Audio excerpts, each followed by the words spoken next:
سب ہو جاتی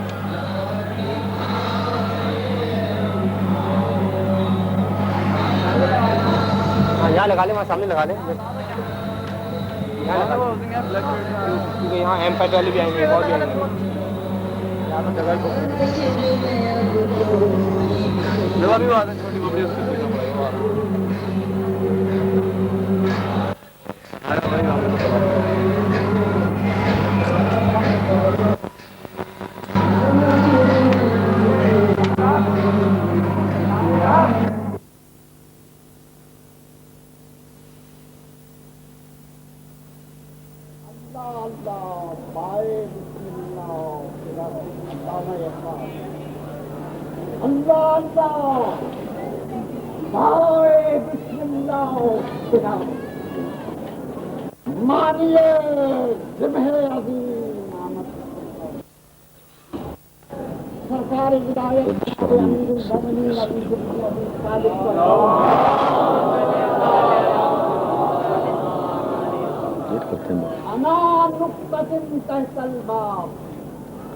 میں وہ نقطہ ہوں جو بے کے نیچے کا ہے. بسم اللہ بسم اللہ. درود پڑھے محمد و آل محمد. کلام الہی کا ایسنس سورہ الحمد ہے. تمام سورہ الحمد کا ایسنس بسم اللہ الرحمن الرحیم ہے. تمام بسم اللہ الرحمن الرحیم کا محبت بے ہے اور تمام بے کا مخفف بے کا نقطہ ہے اور میں ہوں. درود پڑھے محمد و آل محمد. بے کے نقطے کو حذف کرنے سے کیا بنتا ہے؟ بے کے نقطے کو حذف کرنے سے کیا بنتا ہے؟ عالم الغیب ہے اللہ، وہی جانتا ہے. بے کے نقطے سے جب بن کر کے ہے قرآن بنا، بے کے نقطے سے تو بن کر کے ہے قرآن بنا. کوئی پہچانے نہ پہچانے وہ پہچانتا ہے. درود پڑھے محمد.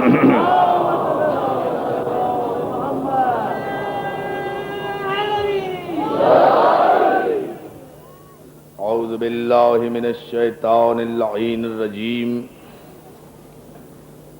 بسم اللہ الرحمن الرحیم.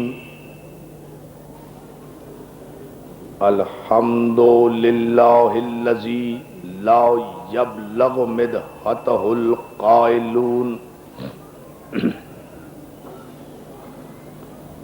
ولا یحصی نعماہ العدون ولا یؤدی حقہ المجتہدون. الذی لیس لصفتہ حد محدود ولا نعت موجود ولا وقت معدود ولا اجل ممدود. فطر الخلائق بقدرتہ ونشر الریاح برحمتہ ووتد بالصخور میدان ارضہ جلت عظمتہ. والصلاة والسلام والتحیۃ والاکرام علی سیدنا الممجد المصطفى الامجد المحمود الاحمد ابی القاسم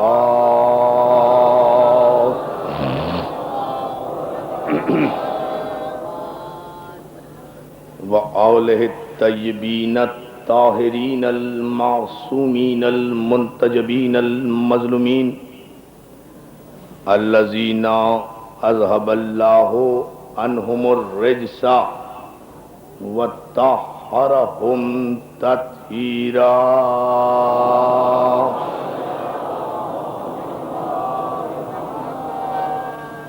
اما بعد فقد قال حق سبحانہ وتعالی فی محکم کتابہ الحکیم.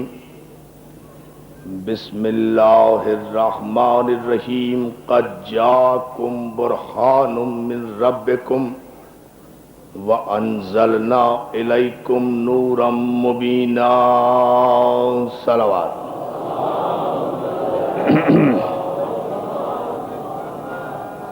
عزیزان محترم، عزاداران سید الشہداء، ماتم داران مظلوم کربلا، آپ کی مسلسل توجہات پر آپ کا شکر گزار ہوں۔ ماشاءاللہ آپ جس جذبہ ایمانی کے ساتھ، جس جوش عزاداری اور عقیدت کے ساتھ ان مجالس اعزا میں شرکت کر رہے ہیں، اس کی جزا یقیناً آپ کو بارگاہ معصومین سے عطا ہوگی۔ معصوم اور معجزہ ہمارا عنوان گفتگو ہے۔ 5ویں تقریر آپ کی نظر ہے، اور ان مجالس میں ہم بتدریج آپ کی سماعتوں کے سہارے آگے بڑھتے ہوئے معصوم کی تعریف اور معصوم کے فضائل بیان کرتے ہوئے جس بات پر سب سے زیادہ زور دے رہے ہیں وہ یہ کہ ملت مسلمہ کے لیے نہایت ضروری ہے کہ وہ عقیدہ معصوم پر یقین کامل رکھے، اس لیے کہ سنت الہی کبھی تبدیل نہیں ہوتی، قانون قدرت کبھی بدلتا نہیں، لن تجد لسنت اللہ تبدیلا، اور تم اللہ کے قوانین میں کبھی کوئی تبدیلی نہیں پاؤ گے۔ اللہ کا قانون بدلتا نہیں ہے، اللہ کے قانون میں کوئی تبدیلی نہیں آتی، اس لیے کہ اس کا قانون نقص علم کی بنیاد پر نہیں ہوتا، کمال علم کی بنیاد پر ہوتا ہے، اور جو قوانین بھی کمال علم کی بنیاد سے ہوں وہ کبھی تبدیل نہیں ہوا کرتے۔ جب اس نے یہ سنت قائم کر دی، جب اس نے یہ قانون بنا دیا کہ ہم جسے ہادی بنائیں گے اسے معصوم بنائیں گے، جسے معصوم بنائیں گے اسے صاحب اعجاز قرار دیں گے، تاکہ دنیا کی ساری قوتیں مل کر بھی اگر اس کی عصمت اور اس کی ہدایت کی مخالفت پر کمر بستہ ہو جائیں تو وہ اپنی قوت عصمت سے اور اپنی قوت اعجاز سے ان باطل قوتوں کے سر جھکا کر حق کو غالب کر دے۔ صلوات بھیجے محمد علیہ وسلم۔ یہ ہے خلاصہ ہماری ان تقاریر کا جو آپ کی سماعتوں کی نظر کی گئی۔ عزیزان محترم، کل ہم نے آپ کی خدمت میں عرض کیا تھا کہ قرآن مجید میں 14 مقامات پر معصوم کی تعریف کی گئی، 14 آیتیں معصوم کے لیے، اور 14 ہی الحمدللہ ہمارے معصوم ہیں۔ قرآن مجید میں 26 مقامات پر معجزے کا تذکرہ کیا گیا، 26 مقامات پر 21 صورتوں میں۔ توجہ ہے، لفظ معجزہ اپنے مختلف معنی میں ایک ہی اہمیت کے ساتھ 26 مقامات پر 21 صورتوں میں، اور یہ بھی عجیب اتفاق ہے کہ 26 معجزوں کا ذکر ہے 21 صورتوں میں، معجزے 26 ہیں، اور جن انبیاء کا نام قرآن میں لیا گیا یا جن کے طرف نشاندہی کی گئی وہ بھی یا 26 ہیں یا 28 ہیں۔ صلوات بھیجے محمد و آل محمد۔ یہ ہے وہ خلاصہ۔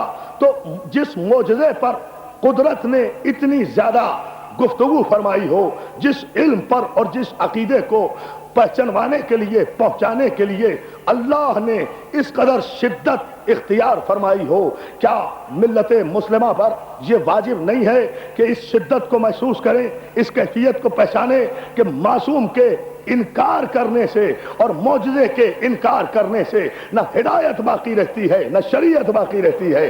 ہدایت بھی باقی ہے تو وجود معصوم سے ہے، اور شریعت بھی باقی ہے تو وجود معصوم سے ہے، اس کے علاوہ کوئی ذریعہ نہیں ہے۔ عزیزان محترم، معصوم موجود ہے تو ہدایت ہے۔ اب توجہ آپ کی، معصوم موجود ہے تو ہدایت ہے، معجزہ موجود ہے تو ہدایت ہے۔ ساری ملت مسلمہ متفقہ طور پر تسلیم کرتی ہے کہ قرآن معجزہ ہے، قرآن مجید کی ایک ایک آیت معجزہ ہے، قرآن مجید کا ایک ایک حرف معجزہ ہے، قرآن پیغمبر خاتم النبیین کا معجزہ ہے، سرکار ختمی مرتبت پر یہ نازل بھی ہوا تو بطور معجزہ نازل ہوا۔ اللہ اللہ، نہیں ایسے تو نہیں نا دوستو، ذرا سی آپ کو توجہ فرمانا پڑے گی۔ قرآن قلب پیغمبر پر نازل بھی ہوا تو بطور معجزہ نازل ہوا۔ ہم نے کل عرض کیا تھا کہ جس زمانے میں جیسی کیفیت رہی ویسا معجزہ عطا کیا، لوہے کی ضرورت ہے وہ معجزہ عطا کیا، جادو کی ضرورت ہے عصا کا معجزہ عطا کیا، مسیحائی کی ضرورت ہے عیسیٰ کو معجزہ عطا کیا۔ جیسے جیسے زمانے رہے، جن جن باطل قوتوں کی قوت اور طاقت رہی، ویسے ویسے خدا بند عالم نے معجزے عطا کیے اپنے ہادیان برحق کو، اپنے معصومین کو، اسی اعتبار سے معجزے عطا کیے۔ لیکن جب سرکار ختمی مرتبت تشریف لائے، بڑی توجہ جان محترم، جب سرکار ختمی مرتبت تشریف لائے تو وہ دور عرب میں نہ جادوگری کا دور تھا، نہ مسیحائی کا دور تھا، نہ اصلاح سازی کا دور تھا۔ عرب کے قبائل اس زمانے میں دو ہی چیزوں پر ناز کیا کرتے تھے، دو ہی باتوں پر فخر کیا کرتے تھے۔ عربوں کو اپنے علم اور اپنے خطابت، اپنی فصاحت، اپنی بلاغت پر ناز تھا یا اپنی تلوار پر ناز تھا۔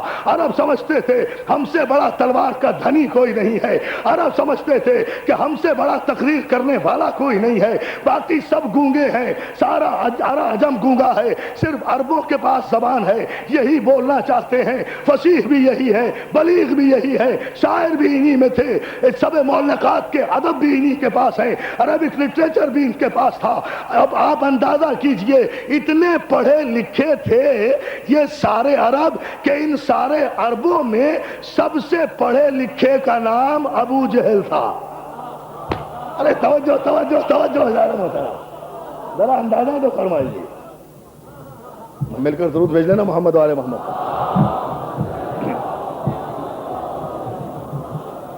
یہ سارے عرب اتنے پڑھے لکھے تھے، اتنے پڑھے، ذرا علم کا معیار تو دیکھیں، جن کا سب سے زیادہ پڑھا لکھا آدمی ابو جہل ہو، ان کا سب سے کم پڑھا لکھا آدمی کیا ہوگا؟ توجہ ہے آپ کی؟ سب سے زیادہ پڑھا لکھا آدمی ابو جہل کہلاتا تھا۔ یہ ان کے قصیدے خانہ کعبہ کے دروازے پر لٹکائے جاتے تھے اور پھر ان قصیدوں کا کمپٹیشن ہوا کرتا تھا، مقابلہ ہوا کرتا تھا، اس میں سے بہترین فصاحت و بلاغت کا جو مجموعہ ہوتا تھا قصیدہ، اس کا انتخاب کیا جاتا تھا۔ انتخاب کرنے کے بعد سال بھر تک اس قصیدے کی پوجا کی جاتی تھی، اس قصیدے کی پرستش کی جاتی تھی۔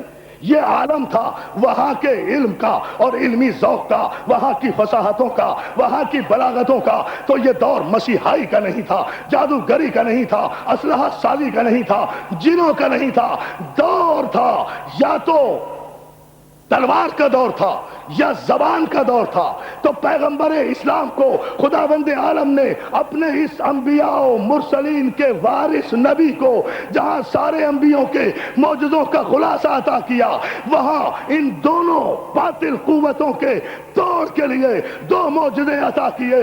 عربوں کے خطاب کے جواب میں قرآن جیسی کتاب بھیجی، عربوں کی تلوار کے جواب میں ذوالفقار جیسی تیغ بھیجی۔ یا علی یا علی، دیکھیں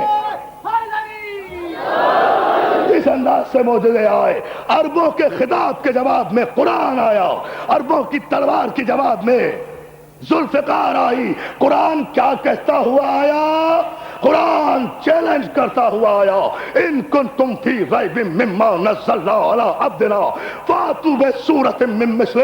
اگر تم سمجھتے ہو کہ یہ قرآن کلام الہی نہیں ہے اور تم سمجھتے ہو کہ یہ کسی بندے کا کلام ہے تو تم بھی تو بہت بڑے شاعر ہو، سارے عرب والے مل کر اس قرآن کی ایک سورت کا جواب لے آؤ۔ توجہ، ان کنتم فی ریب مما نزلنا علی عبدنا، اگر تمہیں یہ ریب ہے، یہ شک ہے، یہ گمان ہے کہ یہ اللہ کا کلام نہیں ہے تو تم سارے عرب والے مل کر اس قرآن کی ایک سورت کا جواب لے آؤ۔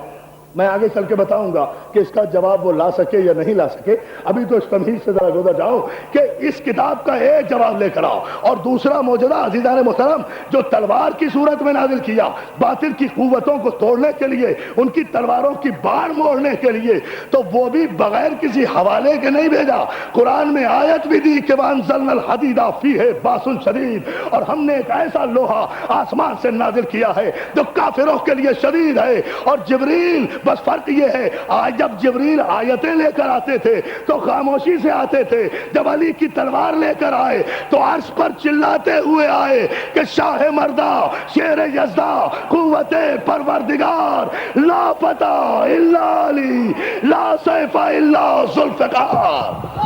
یہ ہوئے ہیں پیمانے, اس انداز سے اعلان کرتے ہوئے آئے.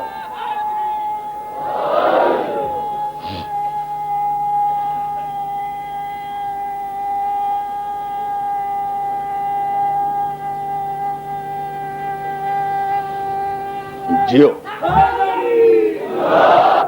مولا سلامت رکھے یا علی مدد کہنے والوں کو. عزیزان محترم توجہ ہے نا آپ کی, قرآن بھیجا عربوں کے خطاب کے جواب میں, تلوار بھیجی. اور یہی نہیں, مسئلہ جس پر ہم مسلسل گفتگو کر رہے ہیں وہ یہ کہ یہ جتنے انبیاء ما سبق آئے یہ سب میرے رسول کی پیشوائی کے لیے آئے, ان کے لیے ماحول کو تیار کرنے کے لیے آئے, دنیا کو سجانے کے لیے آئے, ظرف بشریت میں اتنی وسعت پیدا کرنے کے لیے آئے کہ جب یہ بشیر و نذیر آئے تو دنیا اس کے کلام کو سمجھ سکے, اس قابل ہو جائے. عزیزان محترم, موسیٰ آئے محدود سلطنت لے کر, عیسیٰ آئے محدود سلطنتیں اور محدود نبوتیں لے کر, سلیمان آئے, داؤد آئے, اسحاق آئے, سارے انبیاء آئے, سب برحق ہیں, سب پر ہمارا ایمان ہے. ہم کہتے آ رہے ہیں مسلسل سب علیہ السلام ہیں, اس لیے کہ جو بھی خدا کی جانب سے ہوگا اس پر ہمارا ایمان ہوگا. ہاں نہیں توجہ فرمائی جملے پر, جو بھی خدا کی جانب سے ہوگا اس پر ہمارا ایمان ہوگا. یہ ہمارا عقیدہ ہے, ہمارا ایمان ہے. جتنے انبیاء آئے سب برحق ہیں, لیکن آخر میں وہ آیا جو اول میں تھا. اب بڑی توجہ, آخر میں وہ آیا جو اول میں تھا. کس راستے سے آیا؟ من المرسلین. راستہ کیا ہے اس کا؟ چینل کیا ہے اس کے آنے کا؟ سورہ یاسین میں ارشاد ہوا, یاسین والفرقان الحکیم, انکا من المرسلین. اے میرے سید و سردار, تو من المرسلین ہے, تم من المرسلین ہے, معاذ اللہ من الکافرین نہیں ہے. تو یہ مرسلین سے آیا ہے, مرسلین سے آیا ہے. اے ہاشم کو, اے عبد المطلب کو, اے عبد مناف کو, اے عبد المطلب کو, اے عبداللہ کو, اے ابو طالب کو. کافر سمجھنے والے تاریخ کے مورخوں باز آ جاؤ, ورنہ اس قرآن کی آیت کی زد میں آ جاؤ گے. یہ مرسلین سے آیا ہے, تم کافرین سے آئے ہو. بڑا عجیب فلسفہ ہے. چینل یہ ہے, چینل. یا علی یا علی. اس آیت کی زد میں بلند آواز سے صلوات بھیجے محمد علیہ محمد.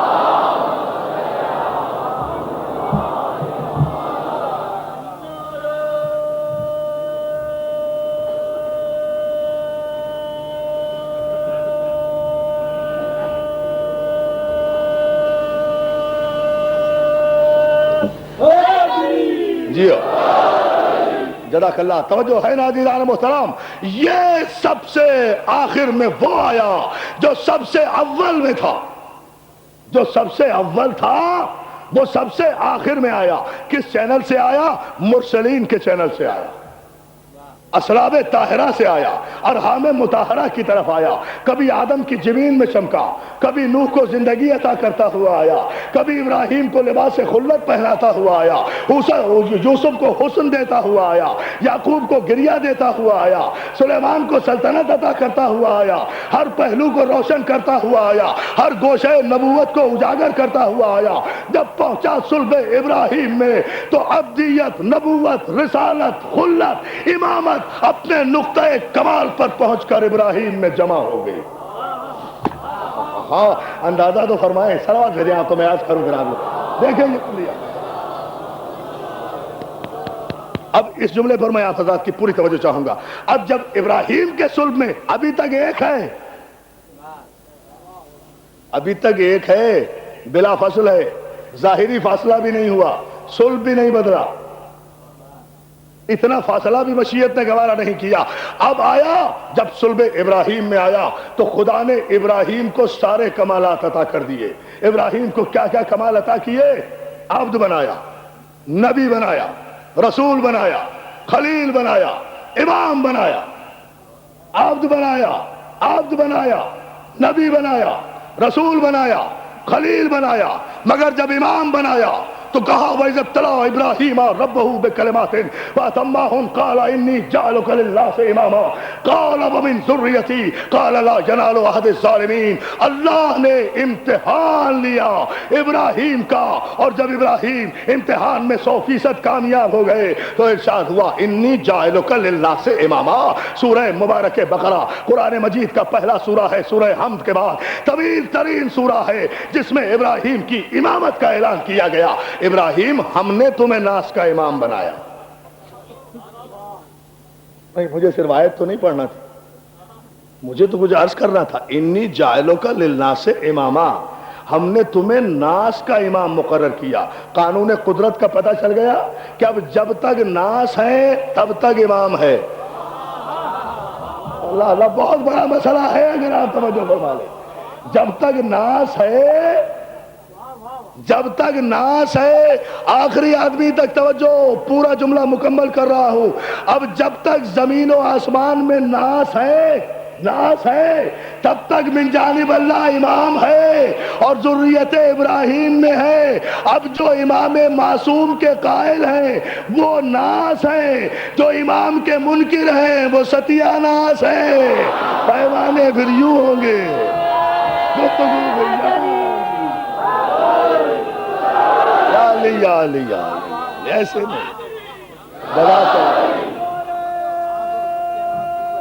جی۔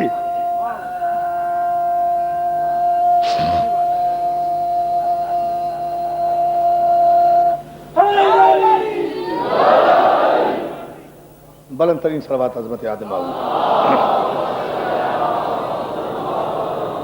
یہاں عبدیت بھی آئی، نبوت بھی آئی، رسالت بھی آئی، خلت بھی آئی، امامت بھی آئی۔ جب عہدہ امامت پہ ابراہیم پہنچے اور منزل امامت سے منصب امامت کی بلندیوں کو دیکھا، فوراً تمنا کی قال ومن ذریتی قال لا ینال عہد الظالمین۔ آواز قدرت آئی۔ ابراہیم اولاد کے لیے تمنا کر رہے ہو کہ یہ امامت تمہاری اولاد میں بھی جائے؟ یقیناً جائے گی، ہم نے تمہاری دعا قبول کی، لیکن جو ظالم ہوں گے وہ امام نہیں ہو سکتے۔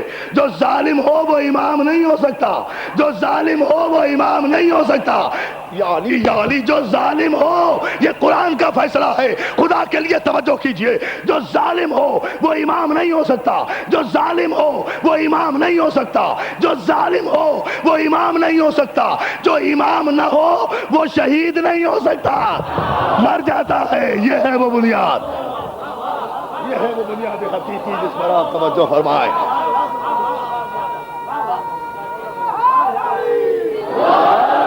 اس لیے کہ تمہاری ضروریت میں کوئی ظالم ہوگا ہی نہیں، اور جو ظالم تمہاری ضروریت میں ہوگا وہ تمہاری ضروریت میں نہیں ہوگا۔ ہم تو ضروریت میں رہنے ہی نہیں دیتے ظالم۔ صلوات بھیجنا محمد علیہ وسلم، ضروریت کو رہنے دو، ہے نا توجہ۔ قال ومن ذریتی قال لا ینال عہد الظالمین۔ ظالم جو ہوں گے ان تک ہمارا یہ عہد نہیں پہنچے گا، ان تک۔ یہ آپ نے دیکھا ابراہیم تک جب یہ نور ازل چل کر آیا تو ابراہیم عبدیت کے کمال پر گئے، نبوت کے کمال پر گئے، رسالت کی آخری منزل پر گئے، کمال ہی کمال طے کرتے گئے۔ ابراہیم کی سیر کمال ہے جو انہیں منزل خلت تک لے گئی۔ سیر کمال، سیر کمال ہے جو منزل خلت تک لے گئی۔ اور بڑی عجیب مماثلت ہے ابراہیم میں اور ابراہیم کے بیٹے محمد میں، بڑی مماثلت ہے۔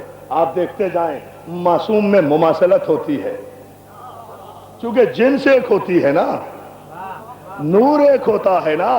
کتنی مماثلت ہے عزیزان محترم۔ جناب ابراہیم کا چچا آزر، چچا، باپ نہیں۔ اس تاریخی غلط فہمی کو دور کرے میرے سننے والے۔ یہ تاریخ کے مورخ کو اب تک باپ اور چچا میں تمیز نہیں ہوئی، باپ اور چچا میں تمیز نہیں ہوئی۔ ہر نبی کے باپ کو اپنے باپ کے آئینے میں دیکھتے ہیں نا، توجہ ہے نا عزیزان محترم؟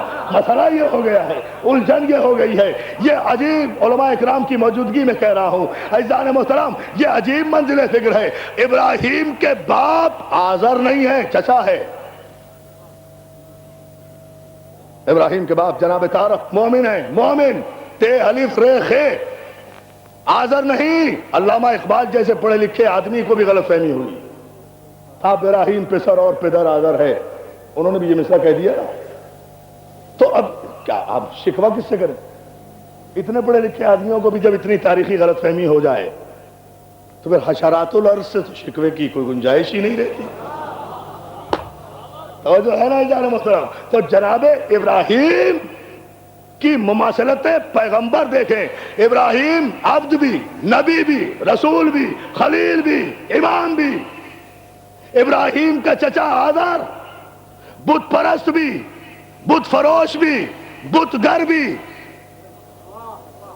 بت بناتا بھی ہے، بت بیچتا بھی ہے، بتوں کو پوجتا بھی ہے، بت گر بھی، بت فروش بھی، بت پرست بھی۔ چچا ادھر محمد عربی کا چچا ابو لہب بت پرست بھی، بت فروش بھی، بت گر بھی۔ بڑی عجیب منزل ہے۔ اب یہاں ایک جملہ کہنے جا رہا ہوں عزیزان محترم، یہ عجیب منزل فکر ہے کہ ابراہیم کے چچا نے اذیتیں دی ابراہیم کو، اور محمد کے چچا نے اذیتیں دینے کی کوششیں کی۔ وہ تو خدا نے انتظام کر دیا تھا اپنی امانت کا۔ ابو طالب جیسے چچا کی پناہ میں رکھ کر، ابو طالب صلوات میں دینا محمد آل محمد کا، ابو طالب جیسے چچا کی پناہ میں رکھ کر اہتمام۔ لیکن میں پھر وہی کہہ رہا ہوں، یہ ابراہیم کی عصمت و طہارت ہے کہ ابراہیم نبی بھی ہیں، رسول بھی ہیں، خلیل بھی ہیں، امام بھی ہیں، صاحب معجزہ بھی ہیں۔ ابراہیم کا ایک معجزہ نہیں، تاریخ میں 18 معجزے جناب ابراہیم کے ملتے ہیں۔ معصوم بھی ہے، صاحب معجزہ بھی ہے، لیکن ایک جو سب سے بڑا معجزہ ان کا پیش کیا جاتا ہے وہ یہی پیش کیا جاتا ہے نا کہ نمرود نے آگ کے شعلے بھڑکوائے، آگ کے شعلے بھڑکے، منجنیق میں ابراہیم کو بٹھایا، منجنیق میں بٹھایا، آگ کے شعلوں کے حوالے کر دیا۔ ابراہیم آگ میں پہنچے، اطمینان سے بیٹھے، آگ ابراہیم کے جسم سے مس ہوئی، خدا کی آواز آئی، یا نار کونی بردم و سلام علی ابراہیم، اے آگ سلامتی کے ساتھ ابراہیم پر ٹھنڈی ہو جا۔ پوری توجہ، میں سارے عالم اسلام سے اور محمد رسول اللہ کا کلمہ پڑھنے والے شہدائیان مصطفیٰ سے مخاطب ہوں، اپنے نبی کی شان دیکھو۔ ابراہیم کے جسم سے آگ مس ہوئی تو ٹھنڈی ہوئی، آگ مس ہوئی تو ٹھنڈی ہوئی، خدا نے حکم دیا تو ٹھنڈی ہوئی۔ یہ میرا محمد مصطفیٰ ہے کہ ادھر آمنہ کی گود میں آیا، ادھر 1000 سال سے آتش کدے فارس میں جو آگ جل رہی تھی فوراً گل ہو گئی۔ یہ ابراہیم کی منزل کہ منجنیق میں بیٹھ کر آگ کے شعلوں میں جائیں تو آگ ٹھنڈی ہو۔ یہ محمد کا معجزہ کہ دنیا میں آئے تو آگ ٹھنڈی ہو۔ پیمانے دیکھیں حضور،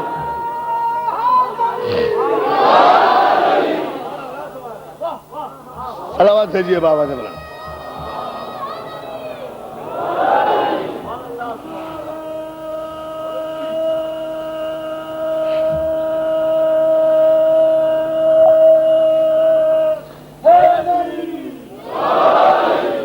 بلند ترین صلوات مل کر یہاں سے وہاں تک محمد آل محمد۔ عزیزان محترم، اب اس مرحلے سے ہم سرسری تو نہ گزریں گے اور نہ اپنے سننے والوں کو گزرنے دیں گے۔ یہ تو سارے سیرت نگاروں نے لکھا نا، سب نے لکھا کہ ادھر سرکار خطی مرتبہ دنیا میں تشریف لائے، آغوش آمنہ میں ادھر یہ چاند چمکا، ادھر آتش کدے فارس ٹھنڈا ہو گیا۔ 1000 سال سے جو آگ جل رہی تھی وہ ٹھنڈی ہو گئی۔ اس کے آنے پر، اس کے مس ہونے پر نہیں، علی یا علی یا علی، اس کے آنے پر یہ آگ سے مس نہیں ہوا، ادھر یہ آیا ادھر آگ ٹھنڈی ہوئی، آگ نے ٹھنڈا ہو کر گواہی دی کہ اب جو بھی اس کے دامن میں آ گیا وہ آگ سے محفوظ ہو گیا۔ اب جسے آگ نہ جلا سکے سمجھ لو رحمت محمدی میں ہے، اور جسے آگ جلا کے خاک کر دے یا علی یا علی یا علی۔ ارے آپ توجہ نہیں کر رہے، ہم جہاں گفتگو کر دیکھتے جائیں۔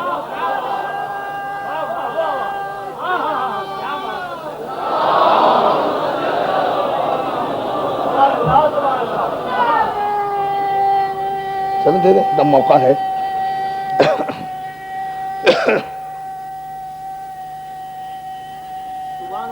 دیکھیے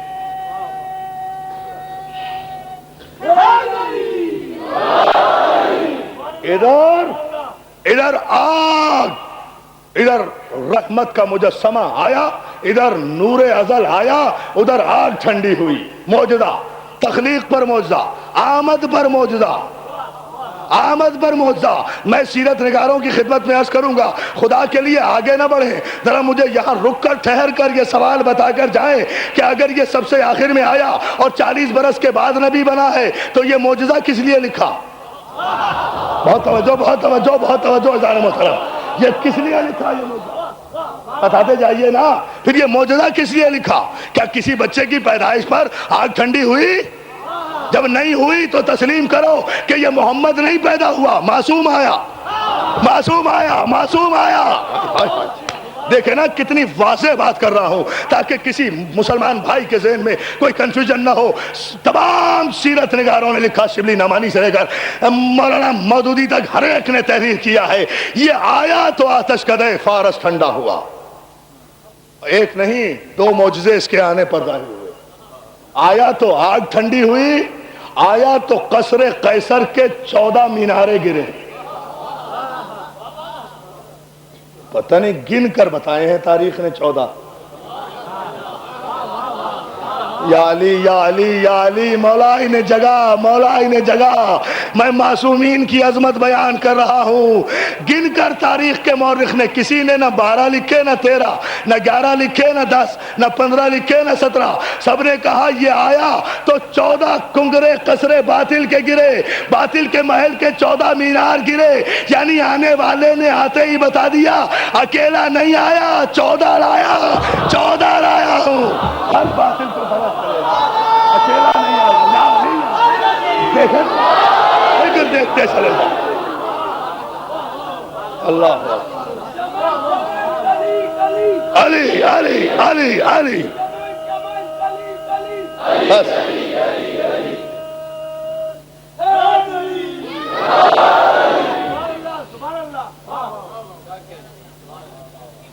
سلامت۔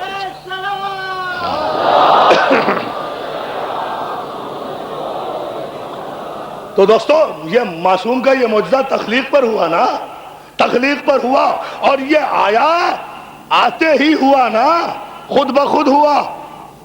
آگ ٹھنڈی ہوئی خود بخود اس کے آنے پر، باطل کے محلات کے مینارے گرے اس کے آنے پر۔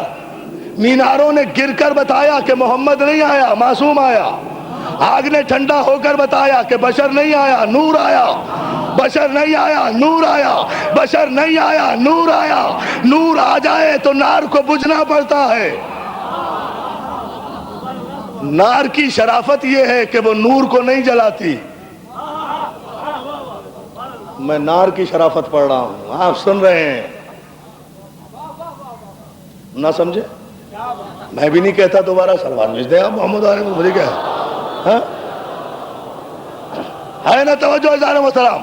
یہ آیا تو آتش کدے فارس ٹھنڈا ہوا، یہ آیا تو قصر قیصر کے 14 مینارے گرے، گر کر بتایا کہ نور آیا ہے، معصوم آیا ہے، نور آیا ہے، معصوم آیا ہے۔ اب فلسفہ کہاں گیا کہ 40 برس کے بعد بنے؟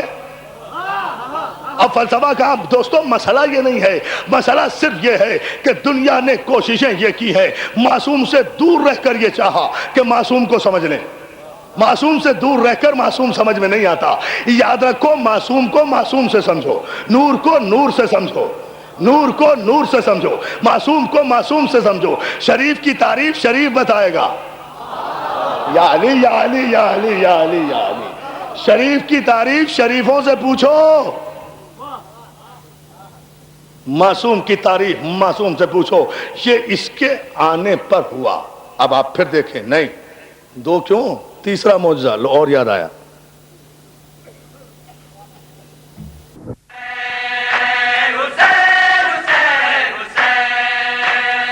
اس سال کی ہماری یعنی حسینی کیسٹ سینٹر کی پیشکش بہترین نوحہ حضرات کا بے مثال مجموعہ، جیسے رضی رضوی، حسن صادق، ندیم سرور، ناصر زیدی، خرم عرفان اور انجمن الذوالفقار کے نقی ذکی اور ساتھی۔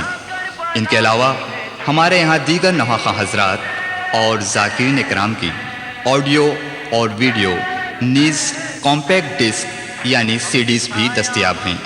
تو ہمارا پتہ آپ تمام حضرات کو یاد ہی ہوگا، حسینی کیسٹ سینٹر 6062 حضرت عباس اسٹریٹ، نیئر خوجہ جامع مسجد یعنی خوجہ مسجد کے بالکل قریب، حضرت امام حسین چوک، ممبئی 400009 اور ٹیلی فون 3722969۔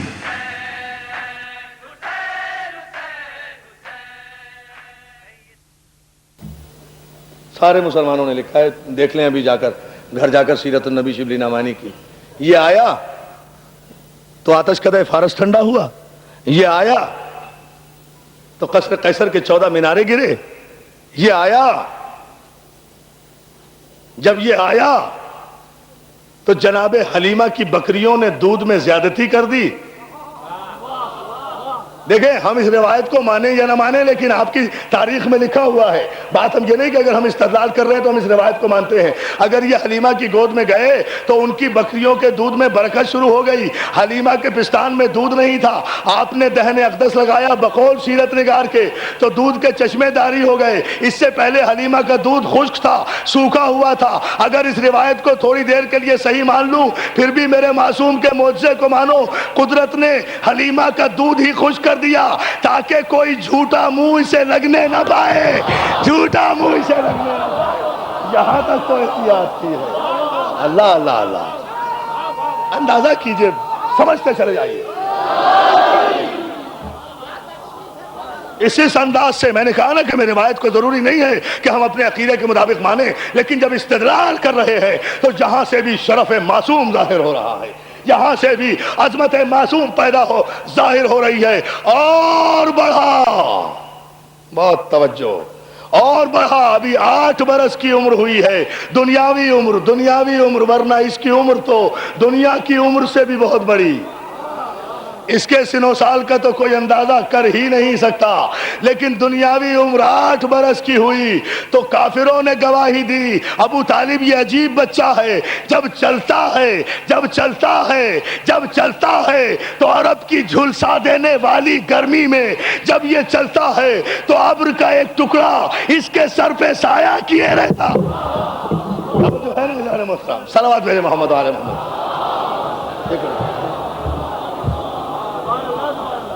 اب دیکھتے چلے جائیں اور تجزیے کرتے چلے جائیں اس عظمت پیغمبر۔ جب یہ چلے تو ابر ساتھ چلے، جب یہ چلے تو ابر کا ٹکڑا ساتھ چلے، اور جب اس رسالت کے بچپن نے اپنی جوانی میں قدم رکھا۔ دوستو بس ساری یہ تمہید سمجھ لیجئے، جتنی دیر میں نے گفتگو کی ہے اس تمہید پر بنیاد ہے اس جملے کی، جو کچھ میں نے اب تک آپ کو زحمت دی ہے۔ اسی کے لیے آج کی مجلس مخصوص ہے، اسی منزل پر گفتگو کو لانا چاہتا تھا۔ جب اس کے بچپن نے جوانی میں قدم رکھا اور اب کے قبائل میں جھگڑا ہوا، جھگڑا کاہے پر ہوا؟ حجر اسود کی تنصیب پر۔ دیکھتے جائیں، فعل معصوم، حجر اسود کی تنصیب پر جھگڑا ہوا۔ سارے قبائل جھگڑا کرنے لگے، ہر قبیلہ کہتا ہے یہ پتھر ہم نصب کریں گے۔ ریکنسٹرکٹ ہوا تھا خانہ کعبہ اور اس کی دیوار کا کچھ حصہ، تو حجر اسود کو نکالا گیا تھا، اسے دوبارہ نصب کرنے پر جھگڑا ہو رہا تھا، سارے قبیلوں میں تلواریں نکل آئیں، ہر ایک چاہتا تھا یہ پتھر ہم نصب کریں، ہر ایک چاہتا تھا، تلواریں نکل آئیں، خون کا اندیشہ تھا، غارت گری کا اندیشہ تھا۔ ابھی اعلان رسالت نہیں ہوا، ذہن میں رہے، ابھی تو یہ آمنہ کا چاند عرب کے کافروں سے صادق و امین کا لقب خراج میں لے رہا ہے۔ خراج میں لے، ایک جملے پہ توجہ کریں، خراج میں لے رہا ہے یہ لقب، ابھی اعلان رسالت نہیں کیا۔ پوچھا کیوں جھگڑا کر رہے ہو قبیلے والوں؟ کہا حضور حجر اسود نصب کرنا ہے۔ کہا اس میں جھگڑے کی کیا بات ہے، صبح آ جانا، جو سب سے پہلے خانہ کعبہ میں داخل ہو وہ حجر اسود کو نصب کر دے۔ وہ بھی ایسی اس خاموشی اور اس انداز سے اور اس ادب کے ساتھ واپس چلے گئے، اس لیے کہ کہنے والا صادق بھی تھا، امین بھی تھا۔ ایسا محترم ذرا اندازہ کیجئے نا، کہنے والا صادق بھی تھا۔ کہا اس میں جھگڑے کی کیا بات ہے، صبح آ جانا اور جو داخل ہو سب سے پہلے خانہ کعبہ میں فیصلہ ہو جائے گا۔ صبح ہوئی، اب دیکھیں، مجھے اب آپ ایک بات بتائیے کہ نئی بات عرض کر رہا ہوں، اللہ کی قسم دعویٰ کر کے کہتا ہوں اس منبر کی قسم کہ یہ لاجک ابھی تک کسی نے پیش نہیں کی۔ واقعہ آپ نے سنا ہوگا، مگر میں آپ کی توجہ چاہوں گا۔ بھئی ہم میٹرک سے اور بی اے تک اور ایم اے تک یہ پڑھتے چلے آ رہے ہیں۔ حجر اسود کو نصب پر جب جھگڑا ہوا تو حضور نے فیصلہ کیا۔ فیصلہ کیا کیا؟ جملہ سب نے پڑھ لیا ہوگا، بڑے بڑے سیرت نگار کی نگاہ ہی نہیں گئی اس پر۔ کہا جو سب سے پہلے معجزہ بتا رہا ہوں، شادی آپ کے بھی ذہن میں نہیں یہ بات، سنیں تو صحیح نا، حافظ صاحب کے بھی ذہن میں نہیں، مجھے پتا ہے نا۔ دیکھیں، غور کریں اس پر۔ بھئی اس میں جملہ کیا ہوا؟ بھائی صبح آ جانا اور سب سے پہلے جو خانہ کعبہ میں سورج کی پہلی کرن کے ساتھ داخل ہو، اسے حق ہے کہ وہ حجر اسود کو نصب کرے۔ اس میں بات کیا تھی؟ ارے لوگ ساری رات وہیں بیٹھ جاتے، گھر جانے کی کیا ضرورت تھی؟ سورج نکلنے کا انتظار کرتے رہتے، پہلی کرن نکلتی، سب بھاگنے دوڑنے میں تیز تھے، جلدی سے خانہ کعبہ کی دیوار کے نزدیک آ کر کھڑے ہو جاتے اور آ کر یہ شرف حاصل کر لیتے۔ آخر تاریخ کا مورخ سرسری کیوں گزر گیا؟ پوری توجہ دوستو، سب مورخین نے لکھا کہ سب سے پہلے خانہ کعبہ کی دیوار کے نیچے آفتاب رسالت پہنچا ہے، سورج کی پہلی کرن کے ساتھ، سب بعد میں پہنچے۔ کیوں؟ کیا ایمرجنسی ہو گئی تھی؟ کیا کسی جنازے میں رک گئے تھے؟ کیا جلدی ہو گئی تھی؟ جلدی پہنچ جانا چاہیے تھا۔ اتنا بڑا شرف جس پہ تلواریں نکال رہے تھے، پیغمبر سے پہلے پہنچتے، کیوں نہیں پہنچ سکے؟ عزیزان محترم، اب عرض کر رہا ہوں مولا کی عطا کے ساتھ پہنچ کیسے سکتے تھے؟ امین نے کہا تھا کہ سورج نکلنے کی پہلی کرن کے ساتھ جو پہنچے گا وہ حجر اسود کو نصب کرے گا۔ سورج ان کے بس میں کہاں تھا؟ پیغمبر جب تک کعبے میں پہنچا نہیں، سورج نے چہرہ دکھایا نہیں، وہ سمجھتے رہے۔ یہ آئیے تاریخ کے فیصلے مولا آپ کو سلامت رکھے۔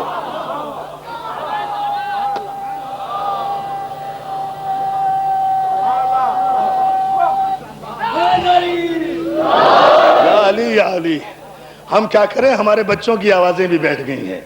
یہ بیٹھے ہیں صغیر صاحب، ان سے سبحان اللہ بھی نہیں ہو رہا۔ عالم یہ، ہم 20 مجلسیں پڑھ چکے ہیں اب تک مسلسل، اور ان بچوں سے نعرے نہیں لگ رہے۔ نعرے حیدری، صلوات بھیجے بابا بلند محمد و آل محمد۔ فکر دیکھی آپ نے؟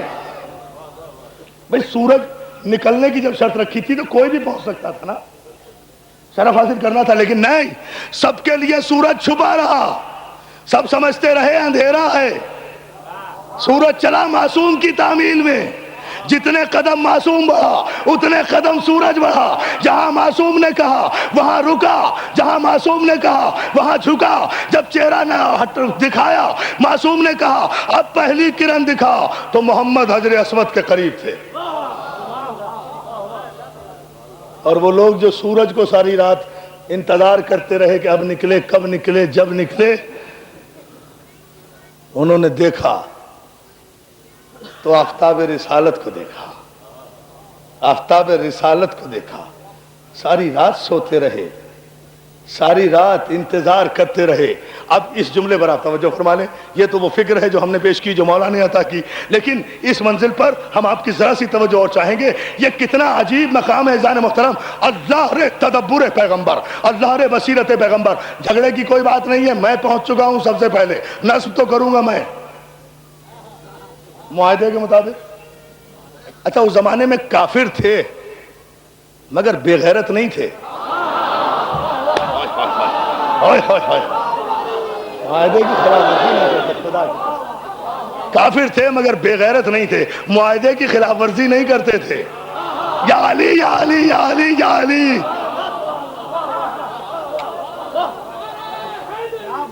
جیو جیو۔ ہاں حضور، بالکل بالکل جینٹلمین پرومس ہے، بالکل۔ عبداللہ کے بیٹے آپ ٹھیک کہہ رہے ہیں، آپ ونر ہیں، آپ سب سے پہلے آئے، آپ کو حق ہے۔ اور پھر آپ سے زیادہ صادق کون ہے، آپ سے زیادہ امین کون ہے؟ اور توجہ تو فرمائیں اس جملے پر۔ بس ٹھیک ہے، آپ ہیں، کہا نہیں، میں مسلمانوں کے لیے رحمت بن کر نہیں آیا، میں عالمین کے لیے رحمت ہوں۔ میں محروم تمہیں بھی نہیں کروں گا۔ اپنے دوست سے ابا اتاری، چادر بچھائی، حجر اسود کو اپنے ہاتھ سے اٹھا کر اس چادر میں رکھا، کہا سارے قبیلے اس چادر کے کونے پکڑ لو، اٹھا کر تم چلو، نصب میں کر دوں گا۔ سارے قبیلے خوش ہو گئے، سارے قبیلوں نے چادر کے کونے پکڑے، پیغمبر اسلام نے حجر اسود کو اٹھایا، خانہ کعبہ میں اپنے دستے مبارک سے نصب کر دیا۔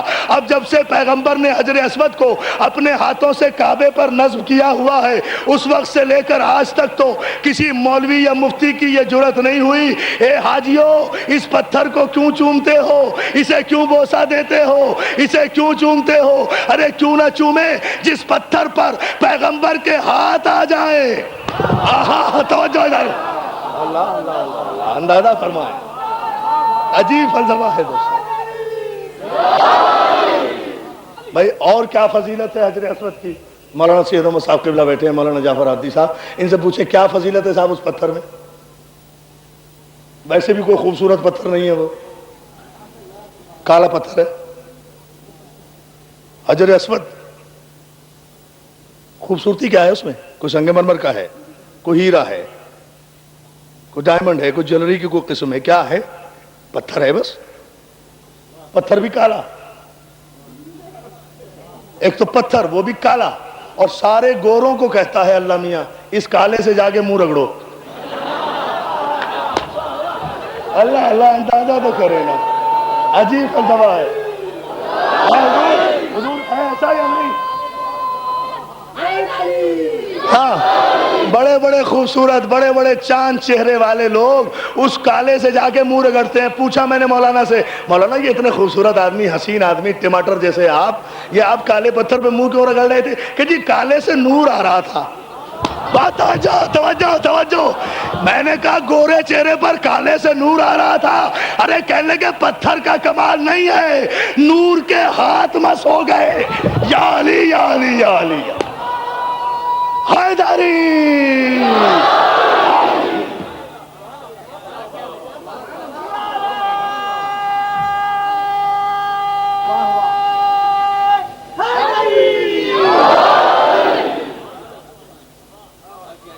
کالا پتھر ہے، ہر ایک پہ واجب ہے کہ ضرور جائے، کسی کا حاجی مکمل نہیں ہوتا۔ بھئی کیا فضیلت ہے؟ فضیلت کچھ نہیں ہے، فضیلت یہ ہے کہ 3 معصومین نے اسے مس کیا۔ اس پتھر کو یا آدم نے نصب کیا، یا ابراہیم نے نصب کیا، یا پیغمبر اسلام نے نصب کیا۔ توجہ ہے نا عزیزان محترم؟ معصوم جس پتھر کو نصب کر دے، یا علی۔ دوستو تقریر میرے اختتامی مرحلے میں، اور قیامت کی منزل پہ انشاءاللہ مولا کی مدد سے گفتگو چھوڑوں گا۔ اگر آپ نے توجہ فرما لی، یا آدم نے اسے نصب کیا، یا ابراہیم نے اسے نصب کیا، یا سرکار مصطفیٰ نے اسے نصب کیا، ایک معمولی سے پتھر کو اپنے دستے مبارک سے اگر محمد مصطفیٰ نصب کر دے تو کسی کی عبادت اس وقت تک مکمل نہیں ہوتی جب تک اس پتھر کو بوسہ نہ دے لے۔ اگر حاجیوں کے حج کی وجہ سے، رش کی وجہ سے پتھر تک نہ جا سکو تو مولانا سے پوچھو، یہ حکم ہے کہ دور سے پتھر کی طرف اشارہ کر کے اپنا ہاتھ چوم لو۔ ہے نا حضور؟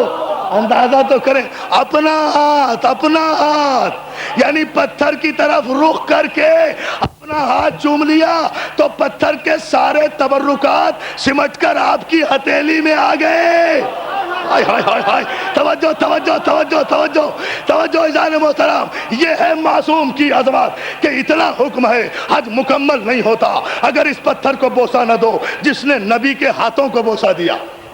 جس نے نبی کے ہاتھوں کو بوسہ دیا وہ پتھر کو اگر آپ بوسہ نہ دیں آپ کی عبادت مکمل نہیں ہوتی. اب پتھر کا رنگ نہیں دیکھنا ہے، اس کی قیمت نہیں دیکھنی ہے، اس کی نسبت دیکھنا ہے کہ معصوم کے ہاتھوں سے نصب ہوا ہے. تو رسول اللہ، اگر مسلمان بھائی میری گفتگو سنیں بڑے دل کی گہرائیوں سے میرا یہ جملہ آپ اپنی نفسیات میں انڈیلیے اور جا کر سوچئے. بوتراب امام بارگاہ کی 5 محرم کی مجلس سے تاریخی فیصلہ دے رہا ہوں آپ کی خدمت میں.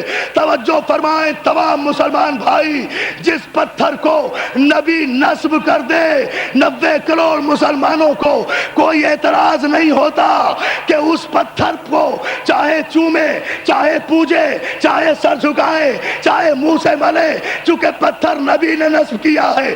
پتھر نصب کر دے تو سب مانتے ہیں علی کو مولا بنا دے. نصب کس نے کیا؟ یا علی یا علی.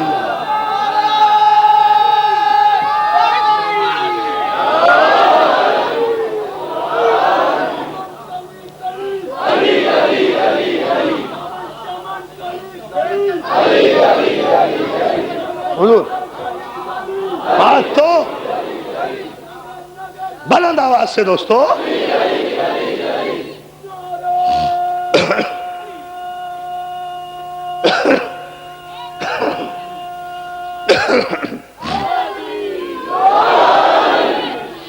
پتھر کو اگر نبی نصب کر دے تو وہ واجب الاحترام ہے. تو جس ابو تراب کو علی نصب کرے اور ہاتھوں سے مس نہ کرے بلکہ ہاتھوں پہ اٹھائے، ہاتھوں سے انشاءاللہ عرض کروں گا 7ویں 8ویں مجلس میں غدیر کے موقع پر جب نعمتیں تمام ہوں گی، جب معجزے تمام ہوں گے، اس منزل پر انشاءاللہ مولا نے طاقت دی تو وہ واقعات عرض کروں گا. اب تو وہاں جانے کا وقت بھی نہیں رہا، مضمون زیادہ پھیل جاتا ہے، وقت کم ہوتا ہے، لیکن صرف اس آپ کا ذوق سماعت آمادہ کرتا رہتا ہے کہ گفتگو کو بڑھایا جاتا رہے. عزیزان محترم، پتھر کو نبی نے نصب کیا. جس پتھر کو، بے جان پتھر ہے نا، نبی نصب کریں وہ تو عبادت کے لائق. اس پتھر میں نبی تو نہیں ہے.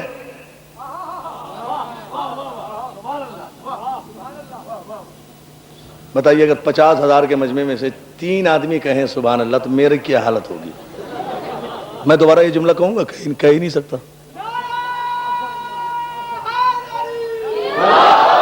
آپ پھر اندازہ کیجئے، مولا آپ کو سلامت رکھے. جس پتھر کو نبی نے نصب کیا ہے، دیکھیں بڑی علمی انداز میں اس کو سنیں اور اس کا ایک نتیجہ میں دے رہا ہوں آپ کی خدمت میں. میں اپنے بہت سے مضمون کو مجھے وقت کی کمی کی وجہ سے چھوڑنا پڑ رہا ہے، لیکن یہ ایک نتیجہ میں دے رہا ہوں آپ کی خدمت میں. وہ مضمون انشاءاللہ کل عرض کروں گا. جس پتھر کو نبی نے نصب کیا اس پتھر میں نبی تو نہیں ہے، صرف دستے مبارک کے نبوت مس ہوا ہے نا.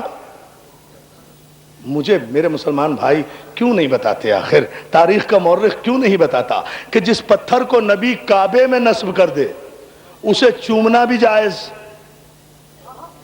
اس کے آگے سر جھکانا بھی جائز، چونکہ نبی نے نصب کیا ہے، بس اور کوئی بات نہیں ہے. توجہ توجہ، یا اور کوئی بات ہو تو وہ مجھے سمجھا دے. نبی نے مس کیا ہے تو جس پتھر کو نبی نے اپنے ہاتھوں سے مس کیا اس کے آگے تو سر جھکانا جائز نہیں، واجب. اور جس مزار اور قبر میں خود نبی لیٹا ہوا ہو، توجہ توجہ توجہ، اللہ اکبر، بڑا عجیب فیصلہ ہے.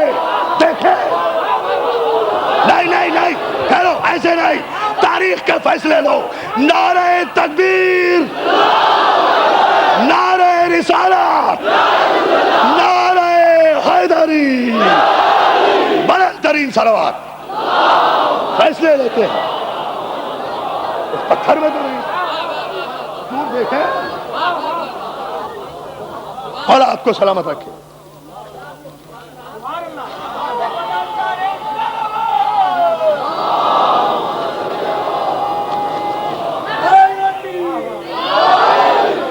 اور جو ہے نا عزیزان محترم، بھئی اس پتھر میں نبی تو نہیں لیٹا ہوا، جو پتھر نبی کے ہاتھوں سے، میں سمجھتا ہوں سال بھر یاد رہے گا یہ جملہ میرے سارے مسلمان بھائیوں کو، آپ میرا پورا عشرہ بھول جائیں گے لیکن فکر کی یہ منزل نہیں بھولیں گے جہاں مولا کے صدقے سے اس وقت پہنچا ہوں، کہ جس پتھر کو نبی مس کر دے اسے سر جھکانا واجب، اس کے سامنے سر جھکانا واجب، اسے چومنا واجب، اس کا ادب واجب، اس کا احترام واجب، اور جس قبر میں، جس مزار میں، جس روزے میں نبی لیٹا ہوا ہو، اگر میں وہاں سر جھکانے کے لیے جاؤں تو بدعت، حرام۔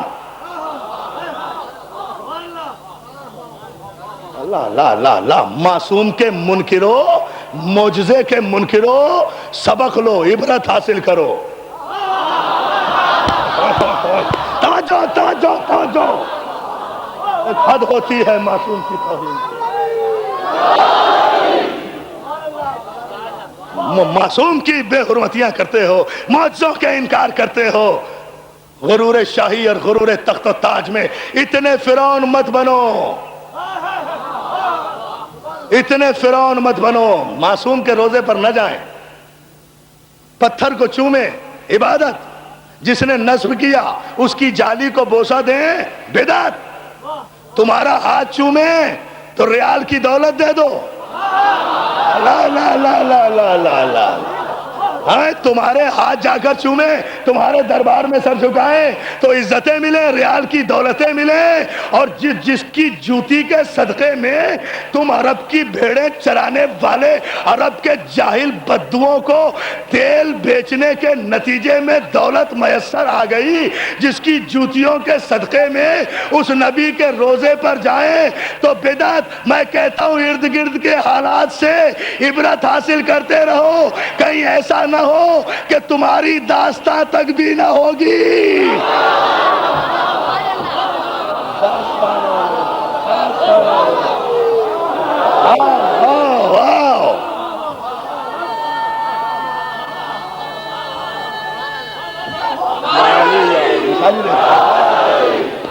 نہیں صاحب بولا سلامت رکھے آپ بھائی۔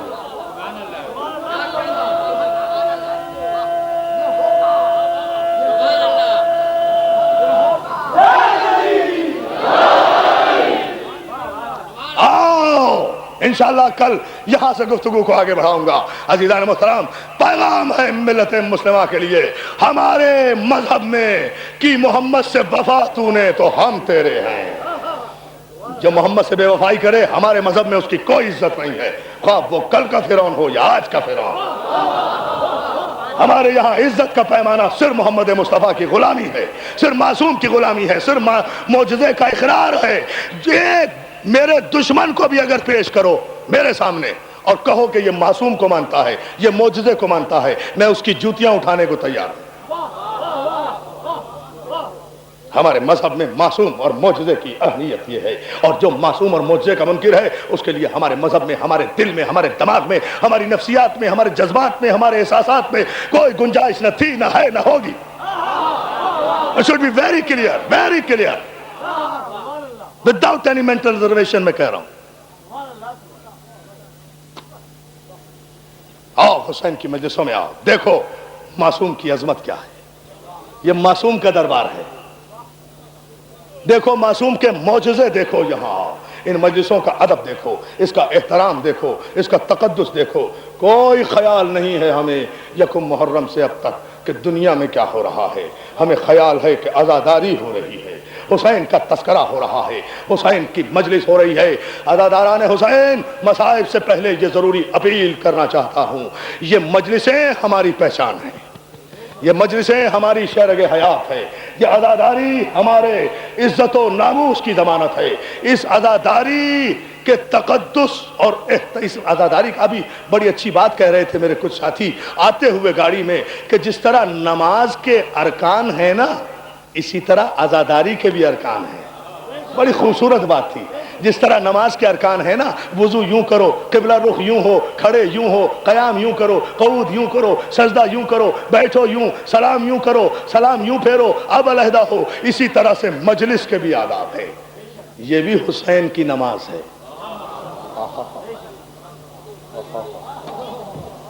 ہاں ہاں اس مجلس کا احترام کرو عزیز، اس طرح سے آؤ ان امام بارگاہوں میں جہاں جہاں بھی مجلسیں ہو رہی ہیں، جو جو بھی ذاکر پڑھ رہا ہے، خدا کے لیے تماشا نہ بناؤ، دوسروں کے ہاتھوں میں نہ کھیلو۔ دشمن پہلے ہی سخت ترین نظر رکھے ہوئے ہے، دشمن چاہتا ہے کہ یہ عزاداری ختم ہو جائے، دشمن چاہتا ہے کہ یہ مجالس ختم ہو جائیں۔ غلطی انسانوں سے ہوتی ہے، عزاداری کو نقصان کیوں؟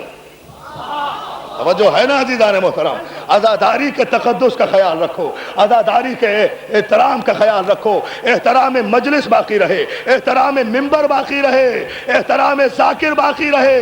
جتنے ذاکرین پڑھ رہے ہیں کراچی میں، مولا سب کی عزتوں کی حفاظت کرے، سب واجب الاحترام ہیں، سب حسین کا پرسہ دل لے رہے ہیں، سب حسین کا پرسہ آپ کو دے رہے ہیں، سب کا احترام، سب کی عزت جو حسین کی عزاداری میں مصروف ہیں، جتنے ماتمی ہیں ان کا احترام، جتنے مجلسی ہیں ان کا احترام، جتنے رونے آ رہے ہیں ان کا احترام، جو فرش عزا بچھا رہے ہیں ان کا احترام، جو مجلس کر رہے ہیں ان کا احترام، جو مجلس کرا رہے ہیں ان کا احترام، جو سوزخانی کر رہے ہیں ان کا احترام، جو ذاکری کر رہے ہیں ان کا احترام۔ دنیا میں تماشا نہ بناؤ، اس لیے کہ یاد رکھو شیعہ قوم اگر زندہ ہے تو صرف عزاداری کی وجہ سے زندہ ہے۔ اگر عزاداری کا احترام باقی نہیں رہا تو میں جملہ کہہ رہا ہوں کہ عزاداری کا انکار بالکل ایسا ہی ہے جیسے کوئی معصوم اور معجزے کا انکار کر دے۔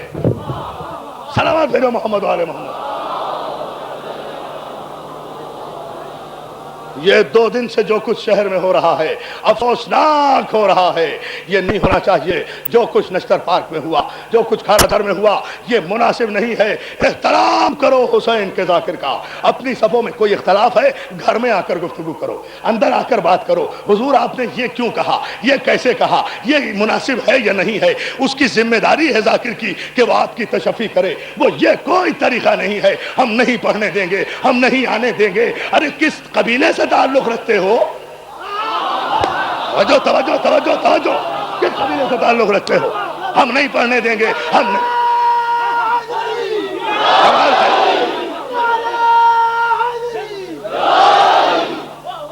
انسان ہے، انسان سے کوئی غلط جملہ بھی نکل سکتا ہے، کوئی غلطی بھی ہو سکتی ہے۔ اس کا مطلب یہ تو نہیں کہ آپ ذاکر حسین کی توہین کرنے لگے۔ آپ کو شاید اندازہ نہیں، چوتھے امام اللہ جانے اس مجمع میں کہاں بیٹھے ہوں گے۔ ذاکر منبر پہ بیٹھا ہے۔ کچھ سوچا کرو، تمہارے عقیدے اگر ختم ہو گئے تو باقی کیا رہ جائے گا؟ کسی کی کوئی عزت نہیں ہے۔ جس کی بھی عزت ہے حسین کے ذکر کے صدقے میں ہے بس۔ حسین سے ہٹ کر، حسین سے کٹ کر، حسین سے بچ کر، حسین کی عزاداری کو برباد کر کے اگر یہ چاہو کہ کسی کی عزت باقی رہ جائے گی تو احمقوں کی جنت میں رہتے ہو۔ خدا کے لیے سمجھو، ہوش کرو، بالکل ہی لاوارثوں کی طرح زندگی بسر مت کرو۔ تمہارا وارث موجود ہے جو تمہیں دیکھ رہا ہے، تمہاری نیتوں کے حال سے واقف ہے، تمہاری ذہنیتوں کے حال سے واقف ہے۔ دنیا مذاق اڑا رہی ہے، دنیا تماشا دیکھ رہی ہے، اور ہم ہیں کہ ہمارا نہ کوئی پوچھنے والا ہے، نہ ہمارا کوئی سننے والا ہے، نہ ہمارا کوئی کہنے والا ہے۔ یاد رکھو تحفظ عزاداری ہماری شرگ حیات ہے۔ تحریک تحفظ عزاداری کو فروغ دو اور اس عزاداری کو باقی رکھو۔ یہ کوئی اختلاف اگر ہے تو اسے گھر میں بیٹھ کر طے کرو۔ شریف لوگ، اور آپ تو شیعہ ہیں، مومن ہیں، علی کے ماننے والے ہو، سید زادے ہو، اولاد علی و رسول ہو۔ غیر مسلم اور غیر مہذب قومیں اب اپنے ڈرائنگ روموں میں بیٹھ کر بڑے بڑے مسئلے حل کر رہی ہے۔ آپ ساری بہادری اپنوں پہ دکھا رہے ہیں، بڑے بہادر ہیں، بڑے بہادری کی بات ہے۔ یہ بہادری ہے، یہ بہادری ہے، یہ کوئی بہادری نہیں ہے۔ میں تو کہتا ہوں کوئی اس بات کو ذرا سوچ کر دیکھے، خدا کی قسم معراج ہے اگر منبر پہ موت آ جائے، معراج ہے میری زندگی کی، آئے اور کوئی گولی مارے، میری تو تمنا ہے کہ اس منبر پہ موت آئے۔ اس سے بڑی زندگی اور کیا ہوگی؟ اس سے بڑی زندگی اور کیا ہوگی؟ اس لیے کہ ذکر کرتے کرتے اگر موت آ جائے، میرا ایمان ہے خدا کی قسم، مولا حسین کی قسم، عباس کے علم کی قسم کھا کر کہہ رہا ہوں کہ میں جب اس منبر پر آتا ہوں تو یہ کہہ کر آتا ہوں، فاطمہ زہرا میں کچھ نہیں ہوں، تیرے بیٹے کا ذکر کرنے جا رہا ہوں، تو جانے تیرا بیٹا جانے۔ یہ ایمان ہونا چاہیے کہ یہاں بطول آئی ہے، یہ ایمان ہونا چاہیے۔ اور فاطمہ زہرا کی بارگاہ وہ ہے جہاں فرشتوں کو بھی بغیر اجازت کے آواز بلند کرنے کا حق نہیں ہے، تو آپ کی اور میری حیثیت کیا ہے؟ ہاں، یعنی ہم اپنے ہر عقیدے کا انکار کیے جا رہے ہیں اور پھر کہتے ہیں ہم شیعہ ہیں۔ اگر یہاں معصومین آتے ہیں تو یہاں سانس بھی ادب سے لو۔ بطول کو پہلے ہی بہت زخم دوسروں نے دیے ہیں، ضروری ہے کچھ اور زخم لگانا؟ اگر کسی امام بارگاہ میں آج مجلس نہیں ہوئی، ذاکر نہیں پہنچا، وہ اس کی غلطی، نہیں پہنچا، لیکن وہاں فاطمہ تو پہنچی ہوں گی نا، تکلیف نہیں ہوئی ہوگی بطول کو؟ کہاں ہے میرے بچے کا ذکر کرنے والا؟ بابا آپ نے کہا تھا کہ خدا ایک قوم پیدا کرے گا، بابا یہ ہے وہ قوم۔ خدا کے لیے میں تم سے ہاتھ جوڑ کے اپیل کر رہا ہوں، ایسا نہ کرو، تماشا نہ بناؤ۔ ہاں، فاطمہ زہرا نہیں کہیں گی اپنے بابا سے بابا یہ ہے وہ قوم، یہ آپس میں جو ایک دوسرے کے گریبان پکڑ رہی ہے، یہ ہے وہ قوم، یہ جو مجلسیں اجاڑ رہی ہے، یہ ہے وہ قوم۔ بابا اس کے انتظار میں اب تک جنت میں نہیں گئی۔ کمال ہے، عجیب ہے، اس کے انتظار میں اب تک جنت میں نہیں گئی۔ بابا بابا مجھے دنیا نے تھوڑے زخم دیے ہیں جو یہ زخم دینے پر مجھے آ گئے ہیں۔ ارے فاطمہ کا پہلو بھی زخمی ہے، کلیجہ بھی زخمی ہے۔ فاطمہ کہاں کہاں روئے، کسے کسے روئے، ایک بطول بیٹی اور اتنے زخم۔ 5 دن سے تو فاطمہ کربلا میں رو رہی ہے، عزادارو اپنے مقتل سے جگہ صاف کر رہی ہے، حسین کے اپنے بالوں سے حسین کے مقتل کی جگہ صاف کر رہی ہے۔ یہاں گرے گا میرا بیٹا، یہاں گرے گا میرا اکبر، یہاں گرے گا میرا عباس، یہاں گرے گا میرا قاسم، یہاں گرے گا میرا آن و محمد۔ عزادارو خدا کے لیے عزادارو ذرا سوچو، آج محرم کی 5 تاریخ ہے، آج ہم جناب زینب کے بچوں کا ذکر کریں گے، آج ہم آن و محمد کا تذکرہ کریں گے، آج ہم آن و محمد کا تذکرہ کریں گے۔ عزادارو کون آن و محمد؟ بس اتنا سن لو کہ آن و محمد پہ رونا اس لیے بہت ضروری ہے کہ زینب نے آن و محمد کا پرسہ نہیں لیا۔ علی کی بیٹی آن و محمد پہ روئی نہیں۔ جب 11 محرم کو لٹ کر یہ قافلہ چلا اور گنج شہیدہ سے گزرا تو ہر شہید کی لاش پہ وارث موجود تھا۔ کربلا کے گنج شہیدہ میں 2 بچوں کے لاشیں ایسے تھے جن پہ کوئی رونے والا نہیں تھا۔ حمید ابن مسلم کہتا ہے میں نے دیکھا کہ ان بچوں پہ کوئی رونے والا نہیں، تو میں نے پوچھا مولا سجاد کیا ان بچوں کی ماں مر گئی؟ جزاک اللہ جزاک اللہ جزاک اللہ جزاک اللہ، یہی حق ہے رونے کا۔ کیا ان بچوں کی ماں مر گئی؟ سید سجاد کہتے نہیں بھائی، ان بچوں کی ماں میری پھوپھی زینب ہیں، مگر انہوں نے اپنے بھائی سے وعدہ کیا ہے کہ سب رنج و علم صبر کے میزان میں تلیں گے، یہ بال تو بھیا تیرے لاشے پہ کھلیں گے۔ حسین میں کسی کو نہیں روں گی۔ عزادارو آج کی تاریخ مخصوص ہے، جناب آن و محمد سے زینب کے چھوٹے چھوٹے بچے اجازت دی، حسین نے لے کر آئے۔ حسین ماں نے چھوٹے چھوٹے پٹکے باندھے، چھوٹے چھوٹے نیمچے لگائے، سروں پہ امامے باندھے۔ حسین نے اون کو سوار کیا، عباس نے محمد کو سوار کیا، جعفر طیار کے پوتے، حیدر کرار کے نواسے۔ لے لیں اب آپ سانس، کہنا ہے مجھے ایک جملہ، دکھانا ہے حسین کا معجزہ۔ اگر برداشت کر سکیں آپ یہ جملہ، حسین نے اون کو سوار کیا، عباس نے محمد کو سوار کیا، دونوں روانہ ہوئے۔ راستے میں شیروں کے بیٹوں نے مشورہ کیا، بھیا ہم تو جعفر طیار کے پوتے ہیں نا، ہم تو حیدر کرار کے نواسے ہیں نا بھیا ایسا کرتے ہیں آج تاریخی جنگ لڑیں، تم علی کی طرح لڑو، میں جعفر طیار کی طرح لڑوں۔ تم نانا کے جوہر دکھاؤ، میں دادا کے جوہر دکھاؤں، میں دائیں طرف جاتا ہوں تم بائیں طرف جانا، اور بھیا جب تک دریا نہ آ جائے ملیں گے نہیں۔ جزاک اللہ جزاک اللہ جزاک اللہ جزاک اللہ۔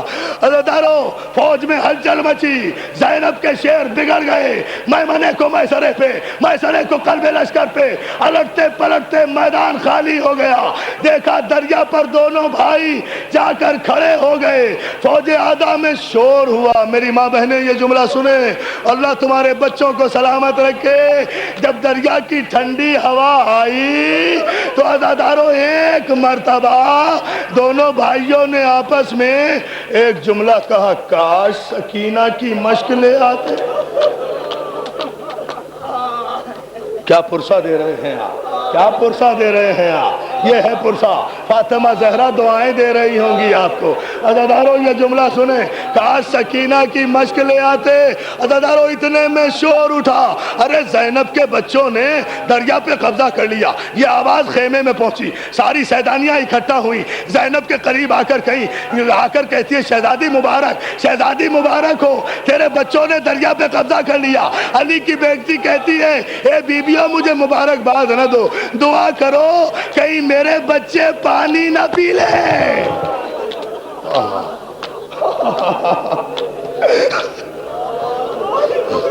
جزاک اللہ جزاک اللہ، مولا تمہیں سلامت رکھے۔ کیا پرسہ دے رہے ہیں، ہاتھ نہ جوڑو، پھر روتے رہو روتے رہو، بہت بڑی قیامت کی منزل ہے، کہیں میرے بچے پانی نہ پی لیں۔ ادھر اون و محمد زخموں سے چور چور ہوئے، مختصر کیا میں نے مصائب کو، ادھر چور چور ہوئے زخموں سے، گھوڑوں سے گرے۔ عباس اور حسین پہنچے، جا کر دیکھا، بس یہ جملہ عزیزدارو ایک جملے کے لیے مصائب پڑھ رہا تھا، اون و محمد کو حسین اور غازی نے جا کے دیکھا، زینب کے دلارے خون میں نہائے ہوئے، اس طرح ایڑیاں رگڑ رہے ہیں کہ پیشانی کا خون ایڑیوں سے بہ رہا ہے۔ کیا سن لیا آپ نے عزیزدارو، پیشانی کا خون عزیزدارو ایڑیوں سے بہ رہا ہے۔ حسین پہنچے، عباس پہنچے، آ کر آواز دی، اونو محمد، حسین آ گیا بیٹا، عباس آ گئے بیٹے۔ میرے نوجوان سنیں، چھوٹے چھوٹے بچوں نے اپنے خون بھرے ہاتھ اٹھائے، خون بھرے ہاتھ اٹھائے، بڑے ماموں سلام، چھوٹے ماموں سلام، بڑے ماموں سلام، چھوٹے ماموں جان سلام۔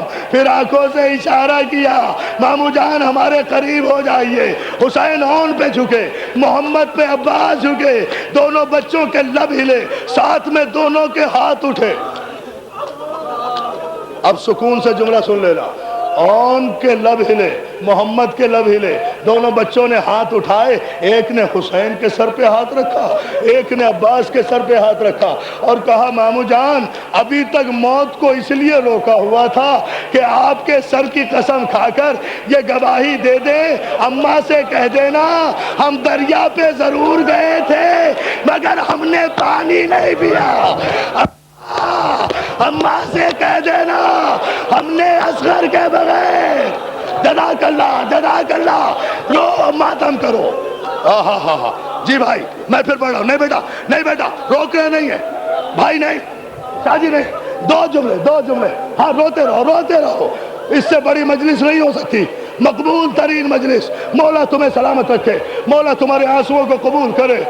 مامو جان، اچھا میں رک جاتا ہوں، تم دو جملے سن لو۔ مامو جان اماں سے کہہ دینا آپ کے سر کی قسم ہم نے سکینہ کے بغیر پانی نہیں پیا، ہم نے اصغر کے بغیر پانی نہیں پیا۔ عزیزدارو اتنا کہا بچوں کا دم نکل گیا، حسین نے اون کو اٹھایا، سن لو گے جملہ، حسین نے اون کو اٹھایا، عباس نے محمد کو اٹھایا، بچوں کی لاشیں لے کر جیسے ہی در خیمہ پر حسین آئے، آ کر رکے، آ کر آواز دی، زینب تیرے بچوں کی بارات آ گئی، زینب تیرے بچوں کی بارات آ گئی۔ عزیزدارو 18 بھائیوں کی بہن زینب، میری ماں بہنیں تیری غیرت پہ قربان، خیمے کا پردہ اٹھایا نہیں، پردہ مضبوطی سے پکڑ کے کہتی ہے بھیا اس وقت تک اندر نہیں آنے دوں گی جب تک یہ یقین نہ دلا دو انہوں نے پانی تو نہیں پیا۔